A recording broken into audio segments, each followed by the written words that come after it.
अब सवाल है विभागों के बंटवारे का। शपथ ग्रहण के बाद से ही राजनीतिक गलियारों में यही चर्चा है कि आखिर दिया कुमारी, प्रेमचंद बैरवा, डॉक्टर किरोड़ी लाल मीणा और राज्यवर्धन सिंह राठौड़ को कौन सा महकमा मिलने जा रहा है। के बाद फिर इंतजार, मंत्री बने अब विभागों का इंतजार।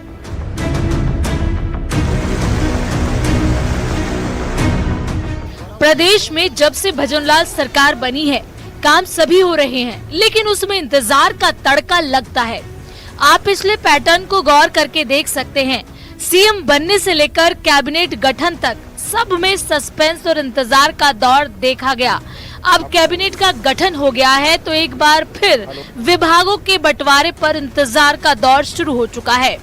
रविवार को पूरा दिन इसी इंतजार में गुजरा कि शायद छुट्टी के दिन मंत्रियों को विभागों का बंटवारा हो जाए, लेकिन ऐसा न हो सका। प्रदेश की सियासत में इंतजार और कयासों का जो तालमेल देखने को मिल रहा है, उसके दरमियान विभागों के बंटवारे पर भी अनुमान लगाए जा रहे हैं। सबसे ज्यादा निगाहें उन मंत्रियों पर हैं जिनके बारे में कहा जा रहा है कि उन्हें पावरफुल महकमे दिए जाएंगे। इन सब में सबसे पहला नाम है दिया कुमारी का। ऐसा अनुमान लगाया जा रहा है कि दिया कुमारी को भजनलाल सरकार में बेहद खास विभाग दिया जा सकता है। कई जानकार तो उन्हें गृह मंत्री बनाने तक की चर्चाएं कर रहे हैं। ऐसी भी चर्चा है कि अगर मुख्यमंत्री गृह मंत्रालय अपने पास रखते हैं तो उन्हें वित्त मंत्री की जिम्मेदारी दी जा सकती है। अगर इन दोनों महकमों को सीएम अपने पास रखते हैं तो फिर उन्हें कम से कम 2 बड़े महकमे दिए जाएंगे, जिसमें से न केवल राजपूत समुदाय में मजबूत संदेश जाएगा, बल्कि महिला वोटरों में भी उनकी पकड़ मजबूत हो सकेगी। अनुभव को देखते हुए यूडीएच जैसे महत्वपूर्ण महकमे भी उन्हें दिए जा सकते हैं।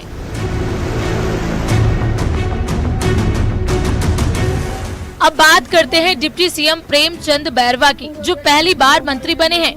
वो दूसरे ऐसे दलित विधायक हैं जो उप मुख्यमंत्री बने हैं। राजनीति के जानकार मानते हैं कि बीजेपी दलितों के बीच अपना जनाधार मजबूत करना चाहती है। कांग्रेस के कोर वोट में सेंध मारने के मकसद से दूसरी बार दूदू से चुनाव जीतकर आए प्रेमचंद बैरवा को महत्वपूर्ण विभाग मिलना तय है। लोकसभा चुनाव में दलितों को बीजेपी की ओर से ज्यादा नजदीक लाने के लिए भजनलाल सरकार बैरवा को पीडब्ल्यूडी जैसा महत्वपूर्ण विभाग दे सकती है। राजस्थान कैबिनेट में शपथ लेने वाले 22 मंत्रियों में से डॉक्टर किरोड़ी लाल मीणा सबसे वरिष्ठ नेता हैं। वसुंधरा सरकार में भी वो मंत्री पद संभाल चुके हैं। जानकार मान रहे हैं कि उन्हें चिकित्सा एवं स्वास्थ्य मंत्रालय मिलना तय है। उसकी वजह है किरोड़ी लाल का MBBS होना। उनको ये महकमा इसलिए भी दिया जा सकता है क्योंकि गहलोत सरकार में परसादी लाल मीणा के पास ये विभाग था। पूर्वी राजस्थान के मीणा वोटरों के बीच बीजेपी अपनी पैठ को और मजबूत बनाना चाहती है। चिकित्सा एवं स्वास्थ्य महकमा डॉक्टर किरोड़ी लाल की पसंद भी बताया जा रहा है।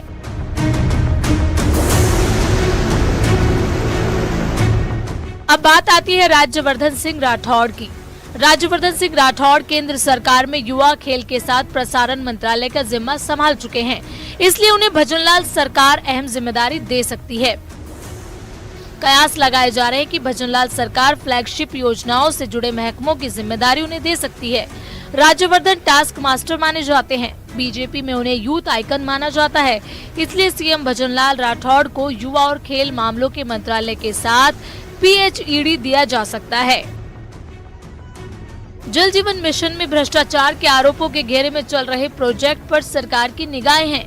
कई मामलों में जांच चल रही है और हर घर तक नल से जल पहुंचाने की योजना में कई तरह की दिक्कतें हैं। ऐसे में राठौड़ को इस विभाग का जिम्मा दिया जा सकता है। ग्रामीण विकास एवं पंचायती राज विभाग भी राठौड़ को दिया जा सकता है। खबरें ये भी हैं कि सीएम उन्हें राजस्व जैसे महत्वपूर्ण महकमे की जिम्मेदारी दे सकते हैं, पर इन सब के बीच महकमों का बंटवारा कब होगा, यही सबसे बड़ा सवाल है।